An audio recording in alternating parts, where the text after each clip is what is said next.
Mga kabombo, mga ka-Star Nation, makakausap naman natin ang tagapagsalita ng National Capital Region Police Office, si Police Major Hazel Asilo. At yan ay kaugnay doon sa kanilang mga preparasyon naman dito sa Greater Manila area. Lalo na ho doon sa mga pangunahing pinupuntahan ng napakaraming tao sa ganitong pagkakataon. Pabatiin muna natin sa Bombo Radio Philippines, where nationwide and worldwide si Bombo Dennis Hamito po ito. Together with me, si Bombo Jaira Hangayo. Magandang araw po sa inyo, Major.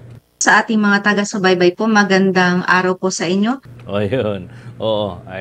Kami ho'y napatawag sapagkat unang-una, Major, papalapit na ho itong UNDAS. So, yung Todos Los Santos, inaasahan naman talaga yung talagang milyon na mga kababayan natin yung nagtutungo sa mga pangunahing sementeryo. Marami din ang nag-uuwian. Papaano ho yung ating mga preparasyon, particularly when it comes to ensuring the safety and security ng ating mga kababayan dito sa Metro Manila area?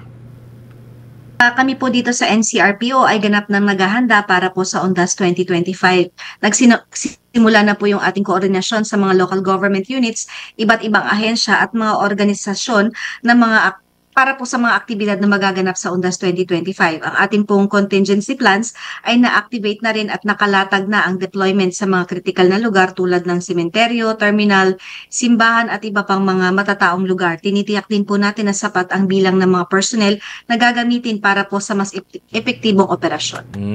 Okay, good to know. Do you already have the figures dun sa mga pulis na itatalaga ho natin and security personnel na nakadeploy dyan sa mga lugar sa iba't ibang dako ng rehiyon sapagkat dito kumakalma, nakakampante yung ating mga kababayan kapag may police visibility, ika nga, Major?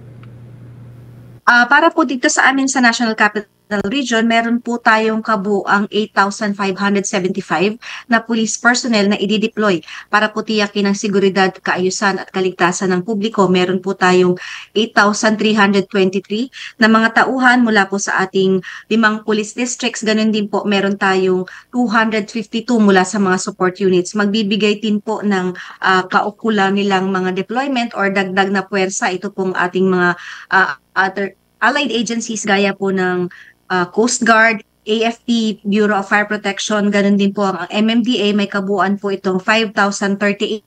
Kaya po ang ating madedeploy na mga police personnel at mga augmented po namin is nasa 11,400. Major, kailan mape-place ang National Capital Region si full alert status? For sure, mayroong mga inspections to be conducted by our security personnel. May paalala po ba tayo sa publiko regarding sa mga prohibited items na kailangang iwasan dalhin sa kanilang mga pag-travel? And also, Major, may mga kasama din na mga alagang hayop.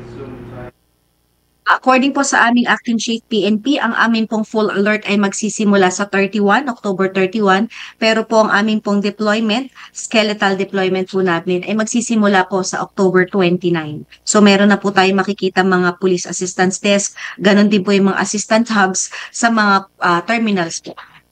Meron po kasi tayong magaganap ng mga inspection lalo po dito sa ating mga terminal sa PITX bago po sila makapasok dito is i-check po yung mga bag nila. So bawal po ang magdala ng mga matutulis na bagay, bawal ang mga nakakalasing na inumin. Ganon din po, meron po silang kailangang, kung meron po halimbawa silang dadalhin ng mga pets or mga live animals, kailangan po i-coordinate po nila yun. Doon po sa kung saan po silang bus company na sasakay para po masiguro na prepare po ang kanilang mga dadalhin dahil kailangan po sila magdala sila ng pet carrier para sa mga ito para po siguraduhin po din natin na sila ay naka-diaper. Isa po yan sa mga sinisiguro natin na dapat gawin ng ating mga fur parents na dadalhin yung kanilang mga alaga.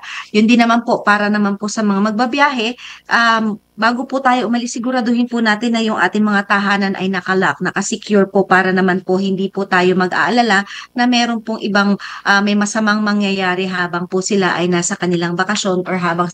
Okay. Aside from that, Major, paano naman ang ating pakikipag-coordinate with the other partner agencies in preparation for the UNDAS Exodus? Yes, ma'am. Nagkaroon na po tayo ng coordination sa iba nating partner agencies para po masiguro na magiging smooth sailing po ang lahat po. Lalo po yung mga babiyahe at mga pupunta sa mga sementeryo para po dalawin yung kanilang mga yumaong mahal sa buhay. So lahat po ito, pakikipag-coordinate natin sa MMDA, sa Bureau of Fire, ganun din po sa AFP at sa Coast Guard para po ma-ensure po na yung ating mga kababayan ay ligtas po sa kanila. Okay, balik po sa akin, Major. Finally, siguro, reminders na lamang din ho dun sa ating mga travelers. This season of, kumbaga, break ito sem break ng mga estudyante and undas time, especially ho dun sa mga uuwi talaga sa kanilang mga probinsya in terms of safety, precautions, and everything. Nasa inyo pong pagkakataon para ho sa mga karagdagang paalala. Major, please go ahead.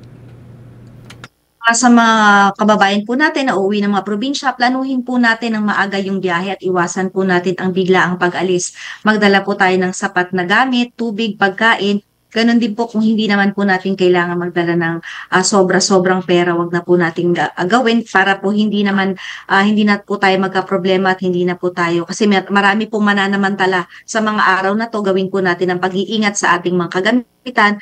At ganun din po, iwasan po natin yung mga aalis po, yung mga magpo-post po sa social media ng kanilang pag-alis, yung para pong i-announce na walang tao sa bahay nila, yung real-time location nila ng mga activities nila. Iwasan po natin yun para po maging ligtas po yung ating magiging bakasyon at wala po tayong ibang iisipin doon po sa ating mga pag-alis po or pag-uwi po natin ng probinsya. Okay, with that, maraming salamat po, Police Major Hazel Asilo, sa mga butil ng impormasyon na ibahagi po ninyo sa mga taga-subaybay ng Bombo Radio Philippines. Mga kabombo, mga Kastar Nation, tagapagsalita ho yan ng National Capital Region Police Office para sa mga update ho ingil doon sa kanilang mga paghahanda.